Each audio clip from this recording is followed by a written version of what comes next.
নমস্কার বন্ধুরা, স্বপ্নাস ডায়েরিতে সবাইকে অনেক ওয়েলকাম জানাই। তো আজ তোমাদের কাছে নতুন আরও একটা রেসিপি নিয়ে হাজির হয়েছে। একদম ঘরোয়া উপায়ে শোল মাছ আর আলুর পাতলা একটা ঝোলের রেসিপি শেয়ার করব। আশা করছি তোমাদের খুবই ভালো লাগবে। একদম ঘরোয়া উপায়ে তৈরি করব। তার জন্য প্রথমে মাছটা আমি ভালো করে ভেজে নিয়েছি। ভালো করে ভেজে তুলে নেওয়ার পর একটা মিক্সিং জারে আমি মশলা করে নেওয়ার জন্য কিছুটা মশলা এখানে নিয়ে নিচ্ছে। তার জন্য প্রথমেই কিছুটা জিরে, আদা, পেঁয়াজ, টমেটো আর পরিমাণ মতো কাঁচা লঙ্কা, শুকনো লঙ্কা দিয়ে একটা পেস্ট তৈরি করেছি। তবে ওই মশলা থেকে কিন্তু পুরো মশলা এই মাছের ঝোলে আমি ইউজ করব না, ওর অর্ধেকটা অংশ মশলা দিয়েই রেসিপিটি তৈরি করব।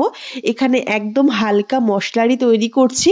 তো এদিকে মশলাটা পেস্ট করে নিয়েছি আর এদিকে আমি কড়াইতে কিছুটা তেল দিয়ে লম্বা লম্বা করে কেটে রাখা আলুগুলো দিয়ে দিলাম। এখানে দুটো মিডিয়াম সাইজের আলু এইরকম লম্বা লম্বা করে কেটে নিয়েছি। এবার এই আলুর মধ্যে পরিমাণ মতো লবণ আর হলুদ মিশিয়ে নিলাম আর একটা ঢাকনি দিয়ে ঢেকে আলুটাকে বেশ লালচে রং ধরে ভেজে নেব। তো ফিরে আসছি 3 মিনিট পর আর এই অবস্থায় দেখো আলুটা কিন্তু বেশ লালচে রং ধরে ভাজা হয়ে গেছে। মাঝে একবার ঢাকা তুলে আমি নেড়ে দিয়েছিলাম। একদমই পারফেক্টভাবে আলুটা ভাজা হয়ে গেছে। এবার আমি তুলে নেব। তো আলুগুলো ঠিক এরকম লালচে রং ধরে ভেজে নিতে হবে। আলুগুলো তুলে নেওয়ার পর এই তেলেই দিয়ে দেব গোটা গরম মশলা, 2 টুকরো দারচিনি, 2টো লবঙ্গ, একটা এলাচ দিয়ে দিলাম আর তারই সঙ্গে একটা শুকনো লঙ্কা চিড়ে দিয়ে দিয়েছি আর তারই সঙ্গে সামান্য গোটা জিরে অ্যাড করেছিলাম আর একটা তেজপাতা। সব কিছুকে ভালো করে ভেজে নিয়েছি। যখন সুন্দর একটা ফ্লেভার ছেড়ে দিয়েছে দিয়ে দিলাম বেটে নেওয়া মশলাটা। তবে বেটে নেওয়া মশলার অর্ধেক অংশ দিয়ে আমি কিন্তু তেলের সঙ্গে নেড়েচেড়ে মিশিয়ে নিলাম আর তারই সঙ্গে সামান্য জলও অ্যাড করে দিয়েছি। সামান্য জল অ্যাড করলে মশলাটা পুড়ে যাওয়ার সম্ভাবনা থাকে না আর বেশ ভালো কষানো যায়। ভালো করে মিশিয়ে নেওয়ার পর পরিমাণ মতো লবণ আর হলুদটা অ্যাড করে দিয়েছি।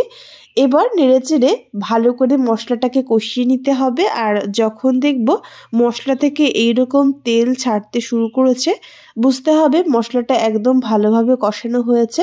তোমরা দেখেই বুঝতে পারছো ঠিক এইরকমভাবে মশলাটাকে কষিয়ে নিতে হবে। এবার এখানে অ্যাড করে দেব ভেজে নেওয়া আলুগুলো। যে আলুগুলো আমি ভেজে রেখেছিলাম সেই আলুগুলো দেওয়ার পর মশলার সঙ্গে আরও 1 মিনিট ধরে মিশিয়ে নিয়ে আরও একবার কষিয়ে নিতে হবে। মশলার সঙ্গে আলুটাকে ভালো করে কষিয়ে নেওয়ার পর এবার এখানে অ্যাড করে দেব পরিমাণ মতো জল। এখানে গরম জলটা দেওয়ার চেষ্টা করবে। কিছুটা জল দিয়ে দিলাম। এখানে যে যেরকম ঝোল রাখতে পছন্দ করো সেই হিসাবে জলটা অ্যাড করতে হবে। তো দেখো আমি এখানে বেশ খানিকটা জলই অ্যাড করে দিয়েছি আর জলে জাল ওঠার জন্য ওয়েট করব। যখন এইরকম সুন্দর জাল উঠে যাবে তখন এক এক করে আমি মাছগুলো অ্যাড করছি। এখানে বড় সাইজের 4 পিস মাছ দিয়ে দিলাম। তোমাদের ইচ্ছা অনুযায়ী পরিমাপ করে সবকিছু তৈরি করতে পারো। আমি যেহেতু আলুর পরিমাণটাও কম নিয়েছি সেই হিসেবে 4 পিস মাছই অ্যাড করলাম। এবার ঢাকা দিয়ে আঁচটাকে মিডিয়ামে রেখে 3 থেকে 4 মিনিট জাল করে নিয়েছি আর 4 মিনিট পর আমি ঢাকনি তুলে নিয়েছি। তো এই অবস্থায় কিন্তু আলুগুলো একদম পারফেক্টভাবে সিদ্ধ হয়ে গেছে আর ঢেকে দেওয়ার প্রয়োজন নেই। আর ঝোলের পরিমাণটা যেরকম রাখবে সেই হিসাবে জাল করে নিতে হবে। তো দেখো খোলা অবস্থায় আরও 1 মিনিট মতো জাল করে নিয়েছি আর ঝোলটা কিন্তু একদমই পারফেক্ট আছে।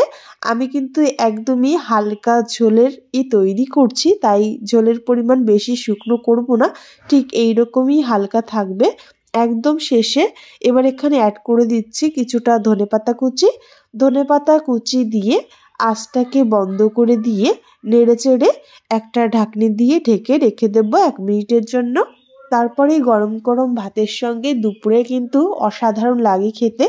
এই শোল মাছের ঝোলের রেসিপিটি নর্মালি এতটা হালকার মধ্যে আর এতটা টেস্টি হয়, একবার ট্রাই করে দেখতে পারো।